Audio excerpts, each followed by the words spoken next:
Welcome to a presentation on the Baha'i Faith and its teachings. We're going to go back in time to the last century, to the Middle East, and to a country that was then called Persia, because this is the starting place for the birth of the Baha'i Faith.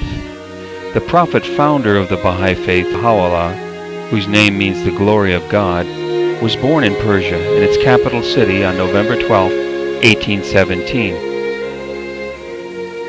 He was a member of the nobility and raised in this home in Tehran. 2,500 years ago, Persia was the greatest empire on earth and celebrated for its art and architecture, its capital city of Persepolis. It became a Muslim nation, and so it can be said that Baha'u'llah was raised among the Muslims as Christ was raised among the Jews.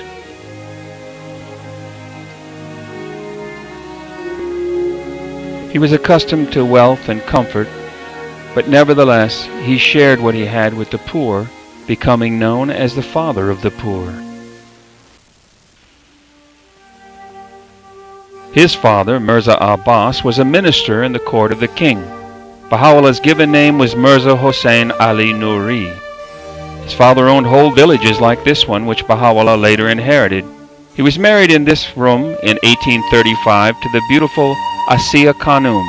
Together they had 3 children, which Baha'is called the Holy Family: Abdul Baha, servant of Baha'u'llah; Bahiya Khanum, meaning the greatest holy leaf; and his youngest son, Mirza Mehdi, the purest branch. In 1844, a young man took the name Bab, meaning gate, and in this house in Shiraz, he proclaimed to his first believer that he was the gate of the promised one of all religions. Baha'u'llah became a follower of the Bab. 8 years later, 2 deranged Babis made an attempt on the life of the king. Baha'u'llah was wrongfully accused of plotting the assassination and was thrown into a dreadful dungeon known as the Sia Chal. 3 flights underground, there were no windows, there was no bedding, there were no toilet facilities. The prisoners were chained together, but in that great darkness a light emerged. Around his neck was placed chains weighing more than 100 pounds, the most dreaded in all of Persia. They cut so deeply into Baha'u'llah's flesh that he bore their marks to the end of his days. He said later, one night in a dream, these exalted words were heard on every side: "Verily we shall render thee victorious by thyself and by thy pen. Ere long will God raise up the treasures of the earth, men who will aid thee through thyself and through thy name." He and his family and followers were exiled to Baghdad in Iraq, and they had to cross the snow-covered mountains of eastern Persia in the heart of winter. They arrived in Baghdad in April of 1853. About a year later, Baha'u'llah went alone into the mountains, where he roamed for 2 years. Every messenger of God has had a period of solitude. He returned to Baghdad in 1856 and continued teaching the religion of the Bab for the next 7 years, promising that a new messenger would soon appear, whom the Bab called him whom God would make manifest. In April of 1863, Baha'u'llah proclaimed to his followers and family that he was that promised one all the faiths were awaiting. To Israel he was neither more nor less than the incarnation of the everlasting Father. To Christendom, Christ returned in the glory of the Father. To Shia Islam, the return of the Imam Hussein. To Sunni Islam, the descent of the Spirit of God, Jesus Christ. He was exiled again to Constantinople in 1863, where he remained for 3 months before being again exiled. This time he was sent to Adrianople on the European continent.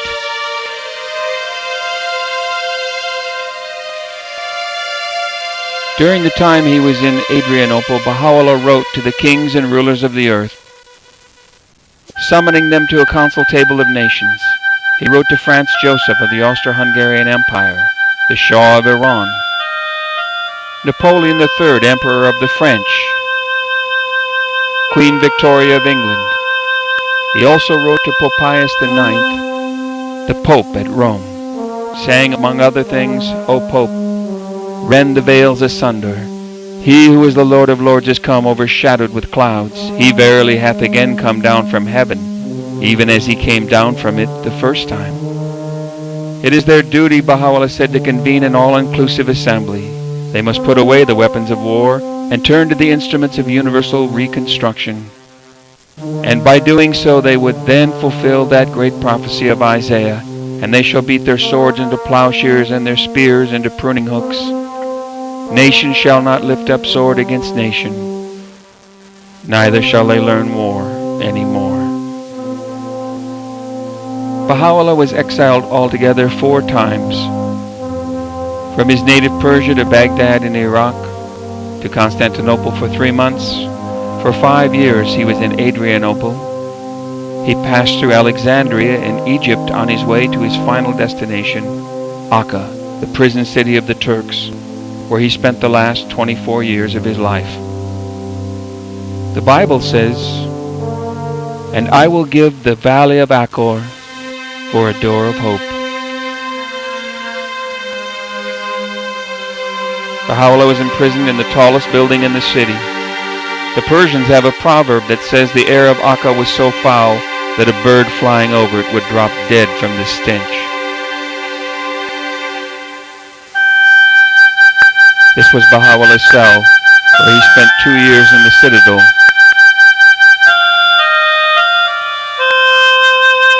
Tragedy struck the Holy Family in June of 1870 when Baha'u'llah's 22-year-old son fell through an unguarded skylight and was mortally wounded.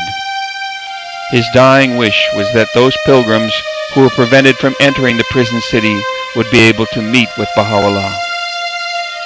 In 1873, Baha'u'llah revealed his Book of Laws, which is called the Most Holy Book.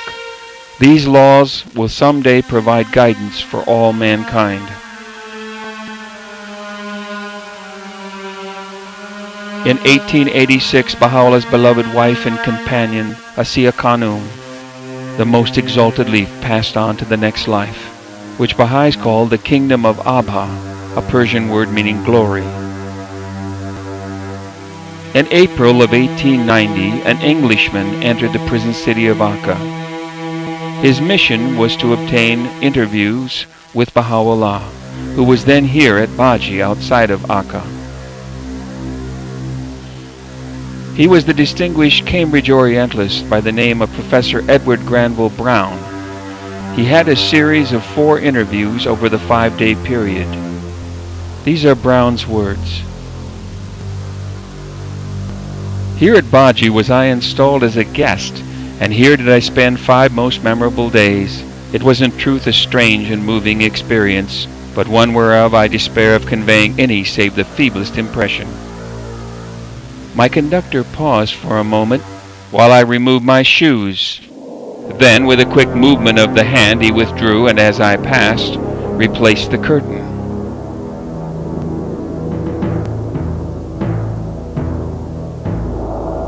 A second or two elapsed ere, with a throb of wonder and awe, I became definitely conscious that the room was not untenanted.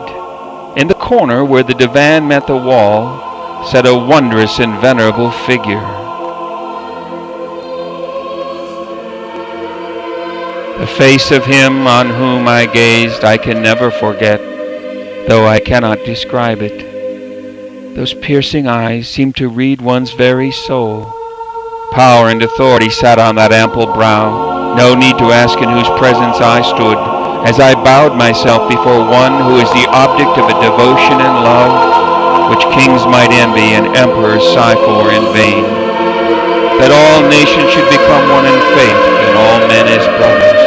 That the bonds of affection and unity between the sons of men should be strengthened. That diversity of religion should cease, and differences of race be annulled. What harm is there in this, Baha'u'llah said.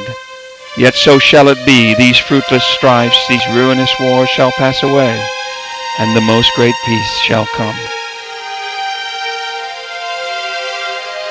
Just 2 years later, at Baji, Baha'u'llah left this world after a nearly 40-year ministry, most of it spent as a prisoner in an exile.